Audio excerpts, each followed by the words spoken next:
نصلي ونسلم على رسوله الكريم أما بعد فأعوذ بالله من الشيطان الرجيم بسم الله الرحمن الرحيم اتل ما أوحي إليك من الكتاب وأقم الصلاة إن الصلاة تنهى عن الفحشاء والمنكر قال النبي صلى الله عليه وسلم من ترك الصلاة متعمدا فقد كفر وقال النبي صلى الله عليه وسلم الفرق بين المسلم والكافر الصلاة أو كما قال عليه الصلاة والسلام إن الله وملائكته يصلون على النبي يا أيها الذين آمنوا صلوا عليه وسلموا تسليما اللهم صل على محمد وعلى آل محمد كما صليت على إبراهيم وعلى آل إبراهيم إنك حميد مجيد اللهم بارك على محمد وعلى آل محمد كما باركت على إبراهيم وعلى آل إبراهيم إنك حميد مجيد۔ آج کے پروگرام کے لیے میں کافی دیر سوچتا رہا کہ موضوع کیا ہونا چاہیے۔ اگر ماحول اور معاشرے میں پھیلی ہوئی برائی اور خرابی کو دیکھیں تو شاید کوئی بھی کم نہیں ہے۔ ہر برائی اور خرابی عروج کو پہنچی ہوئی ہے۔ بے حیائی کو دیکھیں تو شاید حضرت لوط علیہ السلام کی قوم سے بھی دو ہاتھ آگے ہے۔ اور چوری چکاری ڈکیتی کو دیکھیں، ظلم و ستم کو دیکھیں، ہر بیماری عروج کو پہنچی ہے۔ گھر گھر میں لڑائی جھگڑے، ناچاکیاں اور برکتوں کا اٹھ جانا، نحوستوں کا آ جانا۔ غرض یہ کہ کوئی بیماری اور برائی ایسی نہیں کہ جو کم ہو۔ ہر بیماری اور برائی پر گفتگو کی جائے تو شاید اس کے لیے وقت بڑا تھوڑا ہے۔ تو میں نے سوچا کہ ہم اس برائی کو روکنے کے لیے جو اللہ رب العزت نے قرآنی نسخہ بتلایا، قرآنی نسخہ اس برائی کو روکنے کے لیے کیوں نہ اس پر ہی تذکرہ ہو جائے۔ اور وہ قرآن پاک کی آیت اللہ رب العزت نے فرمایا کہ برائیوں کو روکنے کے لیے اکثیر نسخہ، بہترین نسخہ ہر بیماری کو روکنے کے لیے وہ نماز ہے۔ ان الصلاۃ تنہی عن الفحشاء والمنکر، نماز بے حیائی اور برے کاموں سے روکتی ہے۔ صحابہ کرام کا دور تھا، ایک صحابی نبی پاک صلی اللہ علیہ وسلم کے پاس آئے، اے اللہ کے نبی صلی اللہ علیہ وسلم فلاں آدمی نماز بھی پڑھتا ہے اور گناہ بھی کرتا ہے، نماز بھی پڑھتا ہے اور چوری بھی کرتا ہے۔ نبی پاک صلی اللہ علیہ وسلم نے فرمایا ان قریب اس کی نماز اس کو برائیوں سے روک دے گی۔ توجہ ذرا، نماز باقی برائیوں سے روکتی ہے، نماز بے حیائی سے، ہر قسم کے برے کاموں سے روکتی ہے۔ کبھی سوال ذہن میں آتا ہے، بندہ نماز بھی پڑھتا ہے پھر چوری بھی کرتا ہے، نماز بھی پڑھتا ہے جھوٹ بھی بولتا ہے، نماز بھی پڑھتا ہے وہ ظلم و ستم بھی کرتا ہے، غیبت اور چغلیاں بھی کرتا ہے، نماز بھی پڑھتا ہے گناہ بھی کرتا ہے۔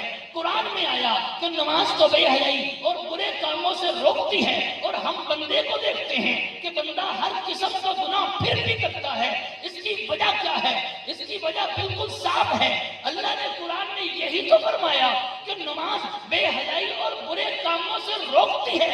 نماز بے شک روکتی ہے، بندہ رکتا نہیں سمجھے؟ کبھی ذہن میں سوال آتا ہے بندہ نماز بھی پڑھتا ہے گناہ کرتا کیوں ہے، جبکہ قرآن تو کہتا ہے نماز روکتی ہے۔ تو صاف جواب ہے نماز روکتی ہے، نماز منع ضرور کرتی ہے، لیکن بندہ باز نہیں آتا، بندہ رکتا نہیں۔ اور دوسری وجہ یہ ہے، دوسرا جواب یہ ہے کہ جتنی دیر تک بندہ نماز میں مصروف رہتا ہے اتنی دیر تک تو گناہ سے بچا کہ نہیں بچا، اتنی دیر تک تو بچا ہوا ہے۔ نماز پڑھنے کے لیے مسجد میں آتا ہے، 15 یا 20 منٹ کا وقت لگتا ہے، اتنی دیر تو نماز کے دوران گناہ سے بچا ہوا ہے، بے حیائی سے بھی بچا ہے، گناہ سے بھی بچا ہے۔ تو اس لیے میرے دوستو نماز بڑی اہم عبادت ہے۔ دو مرتبہ کہیں پر واضح طور پر، کہیں پر اشارتاً کنایتاً نماز اتنی اہم تھی کہ اس کو دینے کے لیے پیغمبر کو آسمان پہ بلایا، اتنی اہم تھی کہ 700 مرتبہ حکم قرآن میں دیا ہے۔ نماز اتنی اہم تھی کہ نبی پاک صلی اللہ علیہ وسلم دنیا سے جاتے ہوئے پیغمبر کے آخری الفاظ الصلاۃ الصلاۃ، ارے نماز نہ چھوڑنا، نماز نہ چھوڑنا۔ میرے پیغمبر کے آخری الفاظ یہی تھے۔ حضور نبی پاک صلی اللہ علیہ وسلم دنیا سے جاتے ہوئے پیغمبر کے الفاظ تھے الصلاۃ الصلاۃ الصلاۃ، کرتے کرتے کرتے آواز رک گئی، بند ہو گئی، تو پیغمبر کے آخری الفاظ یہی تھے، یا یوں کہیے نبی پاک صلی اللہ علیہ وسلم کی وصیت ہی نماز تھی۔ حضور وصیت کر کے گئے ہیں، اے میری امت والوں نماز نہ چھوڑنا۔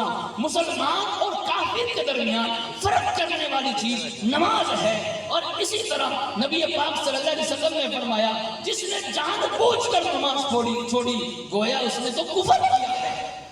یہ مسلمانوں کی شیان شان نہیں ہے، ہو مسلمان اور نماز چھوڑ دے، ہو مسلمان مسجد کے باہر سے گزر جائے اندر نماز ہو رہی ہو، ارے اس کا ایمان کیسا ایمان ہے کہ جو ایمان مسجد تک نہیں لاتا یہ ایمان جنت میں کیسے لے جائے گا؟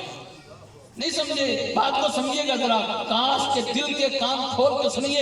ارے ہم جو جگہ جگہ پروگرام کر رہے ہیں، ہمارے پروگراموں کو رسمی نہ سمجھنا، ہم جو وقت دے رہے ہیں اللہ گواہ ہے، صرف اللہ کی رضا کے لیے لگے ہیں۔ کاش کہ یہ دین کی بات، قرآن کی بات، شریعت کی بات لوگوں کے دلوں میں اتر جائے، ارے دین پر عمل کرنے والے میں بتائے۔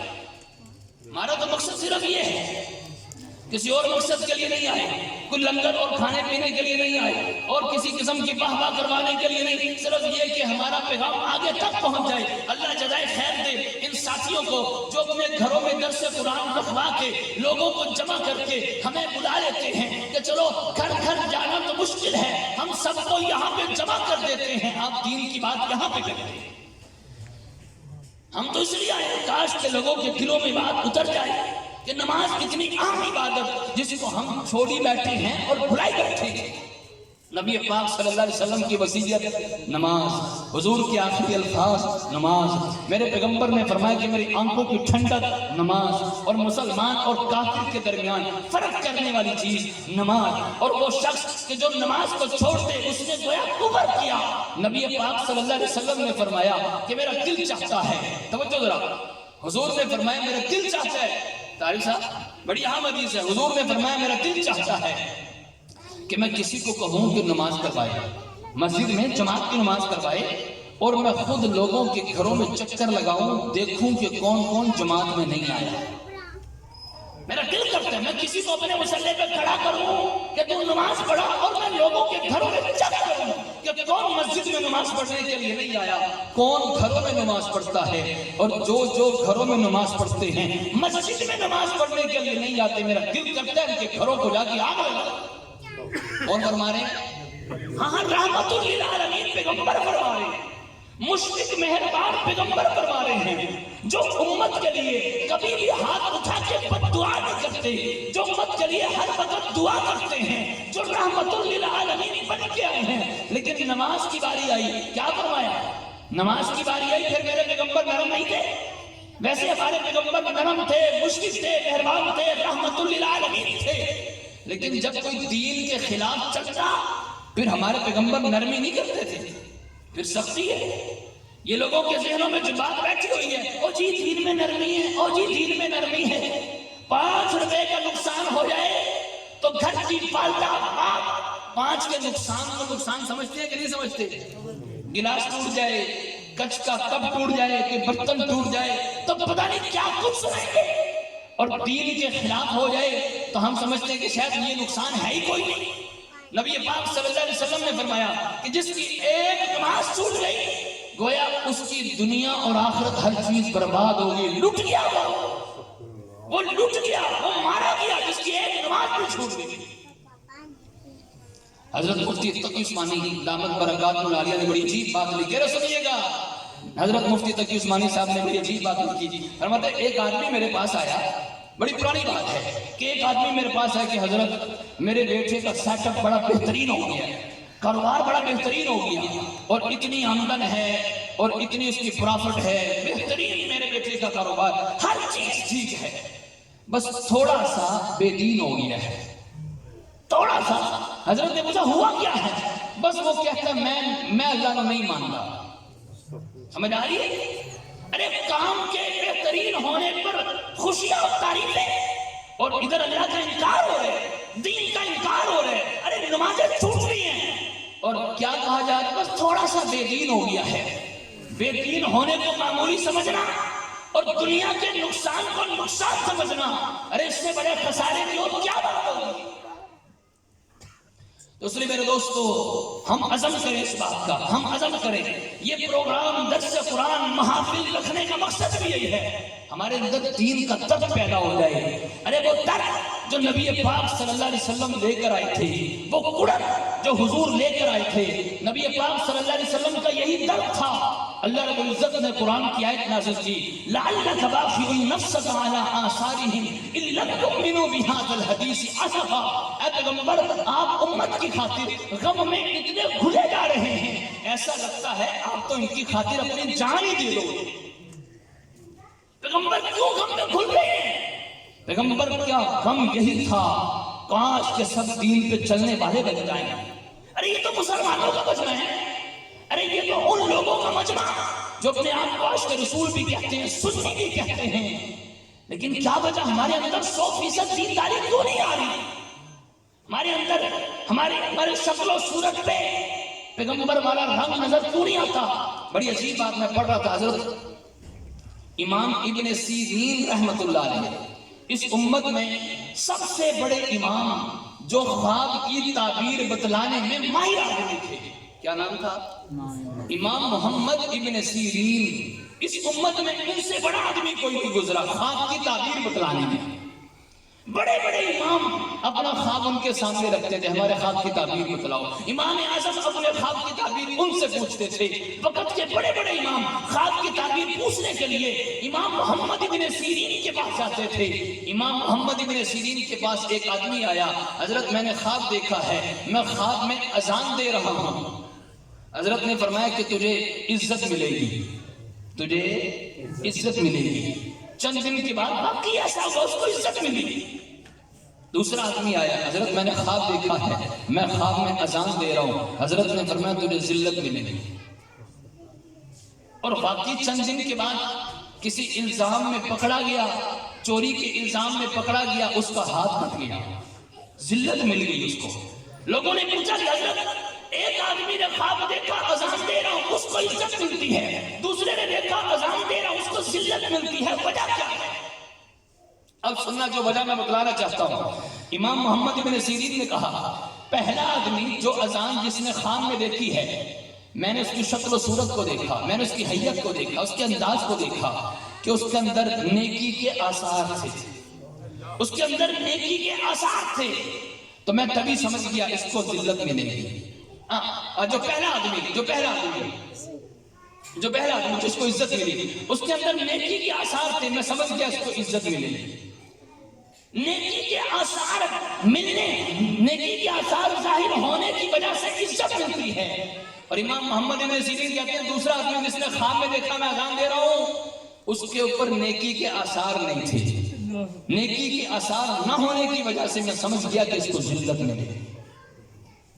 یہ اتنا اثر ہوتا ہے انسان کی زندگی پر کہ انسان کے وجود پر نیکی کے آثار نظر کو آنے چاہیے۔ اور بزرگوں نے بڑی عجیب بات لکھی، اگر کسی آدمی نے دیکھا خواب میں نبی پاک صلی اللہ علیہ وسلم کو، اور خواب میں صحیح طریقے سے زیارت نہیں ہوتی، یا خواب میں پتہ چلتا ہے کہ حضور سامنے جا رہے ہیں، چہرے کا دیدار نہیں ہوتا، تو سمجھ جائے اپنے عمل کی کمی ہے، اپنے عمل کی کمی ہے، اس وجہ سے پیغمبر کا دیدار نہیں ہو رہا، پیغمبر کی زیارت نہیں ہو رہی۔ مولانا احمد علی لاہوری ہمارے بزرگوں میں گزرے ہیں، بس تھوڑا سا وقت رہ گیا، توجہ ذرا۔ مولانا احمد علی لاہوری، بیٹھ جاؤ، جہاں جگہ ملتی ہے بیٹھتے بیٹھا بیٹھتے، بس دعا ہونے والی ہے، بیٹھ جاؤ، توجہ ذرا۔ مولانا احمد علی لاہوری ہمارے بزرگوں میں گزرے ہیں، فرماتے ہیں کہ میرا ذاتی تجربہ ہے کہ جب اذان ہو مسجد میں اور کوئی شخص دھیان سے توجہ سے اذان کی آواز کو سنے اور پھر جواب بھی دے اور نماز کی تیاری میں لگ جائے، مولانا احمد علی لاہوری صاحب کشف آدمی ہیں، فرماتے ہیں کہ میرا ذاتی تجربہ ہے اس آدمی کو مرتے وقت کلمہ نصیب ہوتا ہے۔ یہ نماز، یہ اذان کا احترام اتنی عام چیز ہے۔ ملکہ زبیدہ نیک سیرت خاتون گزری ہیں، ملکہ زبیدہ کا بڑا کارنامہ ہے حاجیوں کے لیے، عمرہ کرنے والوں کے لیے اس نے نہر بنوائی تھی، اور اس نہر کا نام نہر زبیدہ، کہ جس کی نہر سے کافی حاجی اور عمرہ کرنے والے سیراب ہوتے تھے، پانی پیتے تھے، پیاس بجھاتے تھے. بہت بڑا کارنامہ. ملکہ زبیدہ کا انتقال ہوا.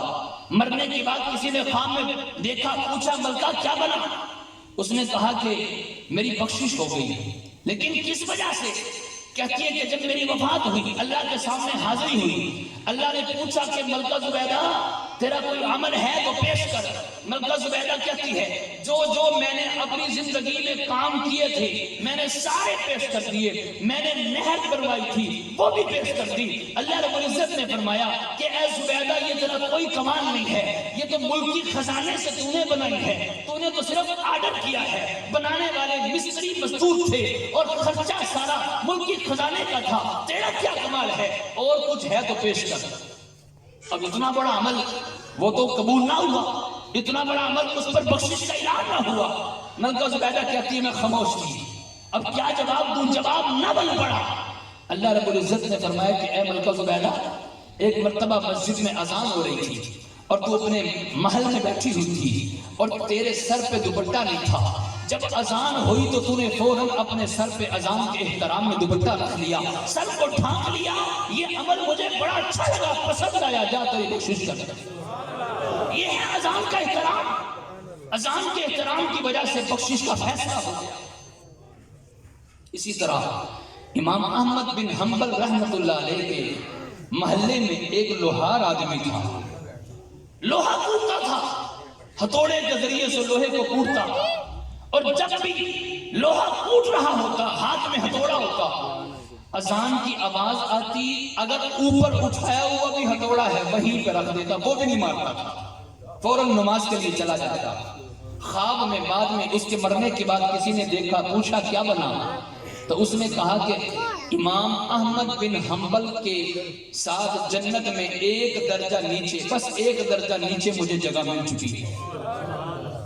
لوگوں نے پوچھا امام احمد بن حنبل تو بہت بڑے امام ہیں، تو ان کے لیول کا نہیں تھا، وہ علم عمل تقوی قربانی میں بہت آگے ہیں، تو بہت پیچھے تھا، وجہ کیا بنی؟ تو کہنے لگا کہ بس وہ اذان کا احترام اللہ کو پسند آ گیا. دنیا میں بھی امام احمد بن حنبل کے پڑوس میں تھا، اللہ نے جنت میں بھی امام احمد بن حنبل کا پڑوس دے دیا. اتنی اہم چیز ہے. ہم نماز کے لیے وضو کرتے ہیں، ہم وضو پہ غور کریں. نبی پاک صلی اللہ علیہ وسلم نے فرمایا کہ جو شخص وضو کرتا ہے، وضو کرنے کی وجہ سے اس کے سارے جو اس کے اعضاء والے گناہ ہیں دھل جاتے ہیں. یہ آج ہمیں بتلایا جا رہا ہے 20-20 منٹ 20-20 سیکنڈ تک ہاتھوں کو دھوئیں تاکہ ساری جراثیم، یہ جتنے بیکٹیریا ہیں سب ختم ہو جائیں. نبی پاک صلی اللہ علیہ وسلم کی سنت، پیغمبر کا طریقہ کہ دن میں 5 مرتبہ وضو کرو. ارے تمہارے پاس کورونا کیا کسی بھی قسم کی بیماری آ سکتی ہی نہیں. بیماریوں کی آنے کی وجہ کیا ہے؟ آج ہر شخص کیا رونا نہیں رو رہا؟ معیشت خراب ہو گئی ہے، ڈاؤن ہو گئی ہے، لاک ڈاؤن کی وجہ سے مارے گئے، ہائے لٹے گئے. ہر شخص رو رہے کہ نہیں رو رہا؟ اور جن کا کچھ کاروبار تھا وہ مہنگائی کے زد میں آ کے پھنس چکے ہیں. اس کی وجہ کیا ہے؟ ہمارے اپنے اعمال. ارے غور کریں ذرا، یہ اجتماعی طور پر ہم بے دینی کا شکار ہو چکے ہیں، ہم دین سے دور ہو گئے، جس کی وجہ سے پریشانیاں ہمارا مقدر بن گئی. ہر شخص پریشان ہے. آئے ہم نماز کی طرف، آئے ہم دین کی طرف. گھروں سے پریشانیوں کو نکالنا چاہتے ہیں، ارے نحوستوں کو نکالنا چاہتے ہیں. ہم چاہتے ہیں کہ ہماری اولادیں فرما بردار بن جائے، ہماری بیوی فرما بردار بن جائے، اور اسی طرح والدین چاہتے ہیں کہ ہماری اولادیں ہمارے فرما بردار بن جائیں. ہر طرف سکون، محبت، امن، الفت کی فضا عام ہو جائے. تو ہم دین کی طرف کیوں نہیں آتے؟ ارے دین میں اللہ نے سکون رکھا ہے، وہ پیسوں میں سکون نہیں، وہ عہدوں میں سکون نہیں، ارے ان سے محلات اور بنگلات میں سکون نہیں ہے. اللہ کی قسم جو دین میں اللہ نے سکون رکھا ہے، ہم نے اپنی زندگیوں میں سکون دیکھا. توجہ ذرا، اور مکمل دین پر نہیں، صرف یوں کہہ لیں ابھی تو لیبل لگا ہے، صرف ایک دین کی چھاپ سی لگی ہوئی ہے، دین کا ٹھپا سا لگا ہوا ہے، یا یوں کہہ لیں کہ بس ایک ظاہری سی شکل بنا رکھی ہے. اللہ نے اتنا دیا، اتنا سکون دیا، اور اگر ہم مکمل دین پر چلنے والے بن جائیں. ابھی تو صرف علماء اور نیک لوگوں کی جوتیوں میں بیٹھتے ہیں، اور اگر مکمل دین پر چلنے والے بن جائے خدا کی قسم یہی وہ لوگ ہیں کہ جن کے لیے فرشتوں کے سلام آتے ہیں. ارے یہی وہ لوگ ہیں کہ جن کے پاؤں کے نیچے فرشتے اپنے پر بچھاتے ہیں. ہم ذرا وضو پہ غور کریں کہ یہ وضو کیسی عبادت ہے, یہ کتنی بیماریوں کو ختم کرنے والی ہے. مجھے ایک بات یاد آئی, میں پڑھ رہا تھا ہمارے بزرگوں میں حضرت مولانا پیر افطار احمد نقشبندی دامت برکاتہ العالیہ کے بارے میں. وہ کہتے ہیں آج سے 35 سال پہلے میں نے نظر چیک کروائی تو 2.5 نمبر, کتنے نمبر کی اینک؟ 2.5 نمبر کی اینک لگ گئی. نظر بڑی خراب. ڈاکٹروں نے کہا اینک اتارو گے تو چند سالوں میں بالکل ختم ہو جائے گی. 2.5 نمبر کی اینک لگ گئی. کہتے ہیں ایک مرتبہ وضو کرتے ہوئے چشمہ اتار رہا تھا, ہاتھ سے چھوٹا, نیچے گرا, شیشہ ٹوٹ گیا. کہتے میں نے اسی وقت دعا مانگی, یا اللہ تیرے حبیب صلی اللہ علیہ وسلم کی سنت مسواک کبھی نہیں چھوڑوں گا. اللہ پکا وعدہ کرتا ہوں مسواک نہیں چھوڑوں گا, میری بینائی ٹھیک کر دے. فرماتے ہیں وہ دن اور آج کا دن, میں نے اس کے بعد اینک لگائی ہوئی. وہ اب بھی اینک نہیں لگاتے, کچھ پڑھنا ہو تو پھر لگا لیتے ہیں, ورنہ عام معمول میں اینک نہیں لگاتے. اور فرماتے ہیں اس کے بعد سے میں نے کئی مرتبہ چیک کرائی. 35 سال پہلے کروائی تھی 2.5 نمبر خراب تھی, اور اب چیک کرواتا ہوں تو بالکل ٹھیک ہے. یہ ہے مسواک کی برکت. نبی پاک صلی اللہ علیہ وسلم نے فرمایا کہ مسواک کے 70 سے زیادہ فائدے ہیں, اور آخری فائدہ یہ ہے جو مسواک کو اپنا لیتا ہے اس کو مرتے وقت کلمہ نصیب ہوتا ہے. آپ ذرا غور کریں, طبی لحاظ سے بھی, حکیم صاحب بیٹھے ہیں, ان سے پوچھ لیں طبی لحاظ سے مسواک کے کیا فائدے ہیں. دانت صاف کریں گے اور اسی طرح داڑھوں کو صاف کریں گے, کسی قسم کی اندر وہ جراثیم نہیں رہیں گے, اور وہ اندر سے معدہ بالکل ٹھیک رہے گا. معدہ ٹھیک ہے, انسان کو جگر ٹھیک ہے, تو پورا انسان ٹھیک ہے. یہ کلی کے فائدے. ہم ناک میں پانی ڈالتے ہیں وضو کرتے ہوئے, آپ نے کبھی غور نہیں کیا کہ اس کے فائدے کیا ہیں. اللہ رب العزت نے سانس لینے کے لیے اندر پھیپڑوں کا سسٹم بنایا. جب سانس لیتے ہیں نا تو یہ انسان کے جو پھیپڑے ہیں کھلتے ہیں بند ہوتے ہیں, کھلتے ہیں بند ہوتے ہیں. اگر ناک کے ذریعے سے ہوا اندر جائے تو اس کے ذریعے سے بہت کچھ اندر جا سکتا ہے, لیکن اللہ نے وہ گرد و غبار اور مٹی دھول وغیرہ کو روکنے کے لیے ناک میں فلٹر سسٹم لگایا بالوں کا. ان بالوں کے ذریعے سے مٹی گرد و غبار رک جاتا ہے, اندر پھیپڑوں میں نہیں جاتا. اور پھر جب دن میں 5 مرتبہ وضو کرتے ہیں, ناک میں پانی ڈالنے کا حکم ہے یا نہیں ہے, تو اس کا مطلب دن میں کتنی مرتبہ فلٹر صاف کرتے ہیں. کیوں آصف صاحب, اگر فلٹر صاف نہ کریں تو اے سی خراب ہوتا ہے کہ نہیں ہوتا, پیچھے مٹی گرد و غبار لگتا ہے کہ نہیں لگتا. آپ خود کہتے ہو کہ بار بار فلٹر صاف کرنا چاہیے تاکہ اے سی خراب نہ ہو. یہ ناک کا فلٹر دن میں 5 مرتبہ صاف کرنا چاہیے تاکہ انسان کے پھیپڑے خراب ہوں. انسان موت ہوتا ہے, ڈاکٹروں سے پوچھو اگر منہ کو بار بار ہم نہ دھوئیں تو کیا ہوتا ہے. وہ کہتے ہیں تمہارے مسام بند ہو جائیں گے. آج نائیوں کے پاس جا کر, بیوٹیشن کے پاس جا کر کبھی مساج اور کبھی فیشل اور کیا کچھ کروا کے گھنٹوں وقت لگاتے ہیں, لیکن ہم تھوڑا سا وقت لگا کے اپنے منہ کو دھو لیں. ارے منہ کو دھونے کے ساتھ ہمارے ہر قسم کی بیماریوں سے بھی محفوظ ہو جائیں گے, اور اللہ کی طرف سے چہرے پہ نور بھی اٹھے گا. ہم پاؤں دھوتے ہیں, ڈاکٹروں سے پوچھیں, میں تو کہتا ہوں ڈاکٹروں سے پوچھیں, وہ تحقیق کر کے آج بتلاتے ہیں. میرے پیغمبر نے 1400 سال پہلے بتلا دیا. ڈاکٹر کہتے ہیں پاؤں کو صاف ستھرا رکھیں ورنہ شوگر ہو سکتی ہے, اور شوگر کی وجہ سے پاؤں پہ زخم بن گیا ٹھیک بھی نہیں ہوگا. ہوتا ہے کہ نہیں ہوتا؟ اگر زخم بن جائے نا شوگر والے کو, اس کے زخم ٹھیک نہیں ہوتے, پھٹتے چلے جاتے ہیں. اور ڈاکٹروں نے کہا ہے کہ اگر پاؤں کی انگلیوں کے دوران انگلی ساتھ چپکے رہنے کی وجہ سے بیچ کی کھال گل جاتی ہے, اور یہ نقصان دہ ہے انسان کے لیے. اسی لیے میرے پیغمبر نے فرمایا وضو کرو تو پاؤں کی انگلیوں کو بھی خلال کر دیا کرو تاکہ بیماریوں سے محفوظ ہو. نبی پاک صلی اللہ علیہ وسلم نے فرمایا مسجد کے بارے میں, فرمایا صحابہ بتلاؤ مسجد کا پڑوسی کون ہے, بتاؤ مسجد کا پڑوسی کون ہے. آپ میں سے ہاتھ کھڑا کریں ذرا جو مسجد کا پڑوسی ہے, جو مسجد کا پڑوسی ہے. ماشاءاللہ کافی سارے ساتھی ہیں. اب حضور کا جواب سنیں, حضور کا جواب سنیں. نبی پاک صلی اللہ علیہ وسلم نے فرمایا مسجد کا پڑوسی وہ نہیں ہے جو مسجد کے قریب رہتا ہے, مسجد کا پڑوسی وہ ہے جو مسجدوں کو آباد کرتا ہے. قریب رہنا ٹھیک ہے, اچھی بات ہے, مسجد کی برکات حاصل ہوتی ہیں, لیکن خالی قریب رہنا بخشش کے لیے کافی ہو جائے گا. بولو خالی قریب رہنا بخشش کے لیے اگر کافی ہو جاتا تو ابو جہل کی بخشش ہو جانی چاہیے. ابو جہل کا گھر حضور کے گھر کے سامنے تھا. ابو جہل مکہ میں رہنے والا تھا. ابو لہب مکہ میں رہنے والا تھا. لیکن بخشش قریب ہونا مانتے ہیں برکت کی بات ہے, نسبت کی بات ہے, لیکن یہ بخشش کا معیار نہیں ہے. تو حضور کیا فرما رہے ہیں؟ مسجد کا پڑوسی کون ہے؟ بولو بولو, جو مسجد کا پڑوسی کون ہے جو مسجدوں کو آباد کرنی چاہیے کہ نہیں کرنی چاہیے؟ مسجدوں کو آباد کریں, مسجدوں کو آباد کریں. یہ ہسپتال کلینک سارے ویران ہو جائیں یا کیا خیال ہے ہسپتال آباد کرنے؟ وہ ایک بتلا رہی تھی کہ وہ لیڈیز پارک میں ایک عورت آواز لگا رہی تھی. لیڈیز پارک میں ایک عورت آواز لگا رہی تھی, پارکوں کو آباد کرو, ہسپتالوں کو ویران کرو. پارکوں کو آباد کرو, ہسپتالوں کو ویران کرو. ہم کہتے ہیں مسجدوں کو آباد کرو, مسجدوں کو آباد کرو. ہسپتال کلینک سب یہ ویران ہو گئے. آج ہر جگہ پہ رش ہے یا نہیں ہے؟ روڈ پہ چلے جاؤ بھرے پڑے ہیں, کسی سیرگاہ پہ چلے جاؤ یوں لگتا ہے آج کوئی خاص دن ہے اور سارے آج ہی آئے ہوئے ہیں. لیکن یہ ہر جگہ کا ہے اور روز کا معمول ہے. لیکن ایک جگہ ہے جو ویران پڑی ہے, ارے ان کو آباد کرو. میرے پیغمبر نے فرمایا مسجد کا پڑوسی وہ ہے جو مسجد کو آباد کرنے والا ہے. اور آباد کیسے ہوتی ہے وہ بھی بتلا دیتا ہوں. فرمایا مسجد آباد ہوتی ہے زیادہ وقت مسجد میں گزارنے سے. یہ ساری حضور کی حدیثیں سنا رہا ہوں. میرے پیغمبر نے فرمایا مسجد آباد ہوتی ہے زیادہ وقت مسجد میں گزارنے سے. اور آج ہم اپنے بارے میں غور کر لیں, ہمارا زیادہ وقت کہاں گزرتا ہے؟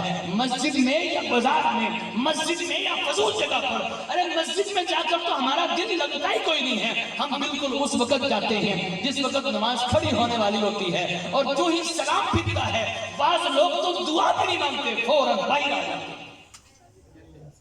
ہمارا دل مسجد میں کیوں نہیں لگ رہا؟ بزرگوں کو جملہ ہے کہ مومن مسجد میں ایسے ہوتا ہے جیسے ایک مچھلی پانی میں. مچھلی پانی میں ہوتی ہے, خوش ہوتی ہے. مسجد کو, مچھلی کو پانی سے نکال دیا جائے تڑپتی ہے, تڑپ تڑپ کے مر جاتی ہے. ارے کاش مومن بھی ایسے ہی ہونا چاہیے کہ اس کا دل مسجد میں لگے. مسجد سے نکال دیا جائے تو یہ تڑپ تڑپ کے مر جائے. ہمارے بزرگوں میں گزرے ہیں علامہ جار اللہ زمخشری رحمت اللہ علیہ 35 سال تک مسجد حرام میں خانہ کعبہ کے قریب بیٹھے رہتے تھے. ان کے بارے میں آتا ہے 35 سال تک مسجد حرام میں اعتکاف کیے رکھا, قضائے حاجت کے علاوہ مسجد سے باہر نکلے ہی کوئی. معمولی بات نہیں ہے. تفسیر لکھی ہے, تفسیر کشاف, قرآن کی تفسیر لکھی ہے. اور کتنے سال مسجد میں رہے؟ 35 سال. ان کا نام پڑ گیا جار اللہ. کیا پڑ گیا؟ جار اللہ کا ترجمہ کیا ہے اللہ کا پڑوسی. ان کا نام پڑ گیا اللہ کا پڑوسی. ارے پڑوسی کی بات کر رہا ہوں, پڑوسی کہتے ہیں کس کو ہے؟ بولو جو مسجدوں کو آباد کرنے والا وہ مسجد کا پڑوسی ہے. اچھا اگلی بات سنو, پڑوسی کو ملے گا کیا؟ پڑوسی کو ملے گا کیا؟ مسجد کا پڑوسی کو ملے گا کیا؟ نبی پاک صلی اللہ علیہ وسلم نے فرمایا جب کسی علاقے میں, بستی میں, کہیں پر کسی محلے میں جب کوئی بلا اترتی ہے سارے لوگ اس بلا میں مبتلا ہو جاتے ہیں سوائے ان لوگوں کے کہ جو مسجد کے پڑوسی ہیں. سبحان اللہ. مزہ آ رہی ہے؟ ہر قسم کی بلا سے پاک ہو جاتا ہے, وہ محفوظ ہو جاتا ہے. اس کو کسی قسم کی بلا کچھ نہیں کہہ سکتی. بلا چاہے کرونا ہو یا کچھ بھی ہو, اس کو کچھ نہیں کہہ سکتی جو مسجد کا پڑوسی ہے, جس کا وقت زیادہ مسجد میں گزرتا.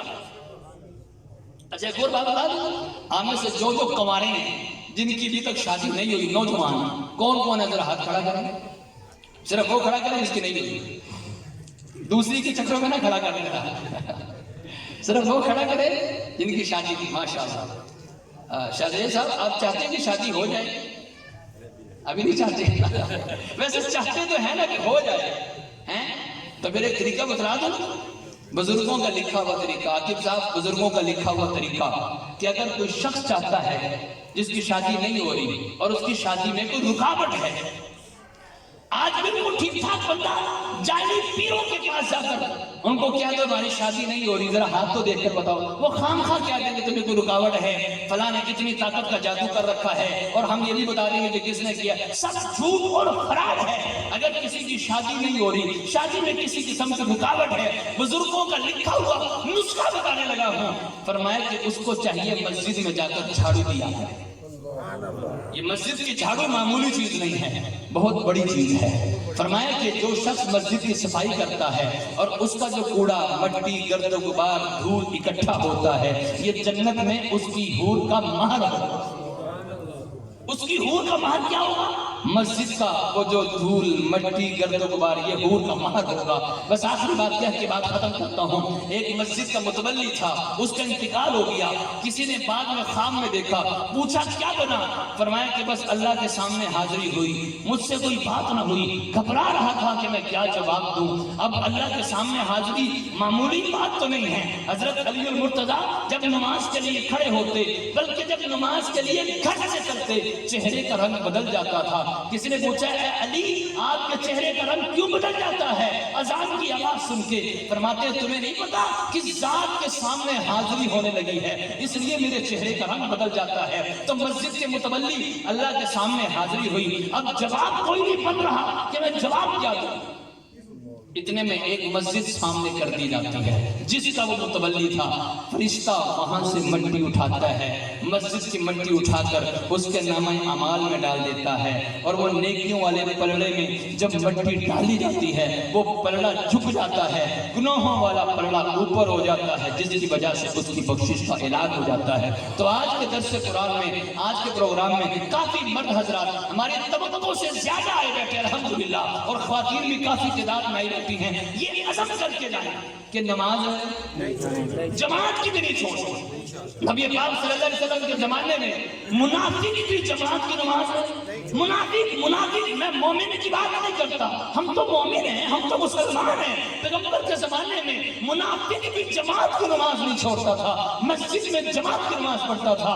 نبی پاک صلی اللہ علیہ وسلم دنیا سے جانے کا وقت قریب ہے، حضور بیمار ہیں، دو صحابہ کے سہارے، کندھوں کا سہارا لیتے ہوئے حضور نماز پڑھنے کے لیے آئے، اور صحابی حضرت امی عائشہ فرماتی ہیں کہ حضور کی ٹانگیں کھسٹ رہی تھی، حضور بیمار تھے، دائیں طرف عباس تھے، بائیں طرف علی تھے، ان دونوں صحابہ کے کندھوں پہ سہارا لے کر ہمارے پیغمبر نماز کے لیے آ رہے ہیں، ٹانگیں کھسٹتی ہوئی آ رہی ہیں، لیکن پیغمبر نے نماز بولو پیغمبر نے نماز اسی محلے کا ایک شخص ہے، مجھے کسی نے اس کے بارے میں بتلایا کہ جب اس کو دین کی دعوت دی، ارے سنیے ذرا، جب اس کو نماز کی دعوت دی کہ نماز پڑھا کر، اس نے آگے سے جواب دیا میں کون سا گناہ گار ہوں جو میں نماز پڑھوں؟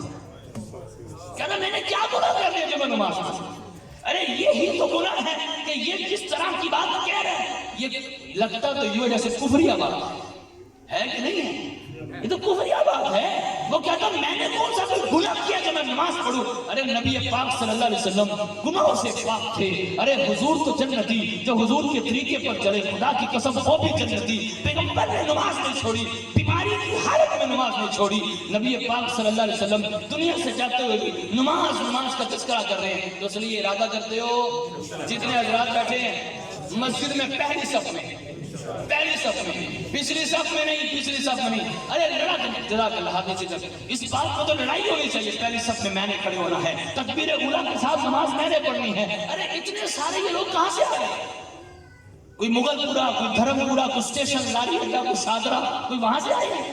ارے سارے اسی محلے کے۔ جب سب حضرات یہیں پہ بیٹھے ہیں، یہی کے لوگ ہیں اسی محلے کے، تو سب سے درد مندانہ یہی اپیل کروں گا، اگر جس طرح آپ شوق اور ذوق کے ساتھ بھائی یاسر صاحب کی دعوت کو قبول کرتے ہوئے یہاں پہ تشریف لائے، اس سے بھی زیادہ شوق اور ذوق کے ساتھ با جماعت نماز پڑھنے کے لیے مسجد میں تشریف لائیے۔ مائیں بہنیں اپنے گھروں میں جب وقت شروع ہو جائے دیر نہ کرے، فوراً نماز وقت کے اندر پڑھ لے۔ اللہ سے دعا اللہ تعالیٰ ہم سب کو بات کی سمجھ بھی عطا فرمائے، عمل کی توفیق عطا فرمائے، آمین۔ وآخر دعوانا الحمدللہ رب العالمین۔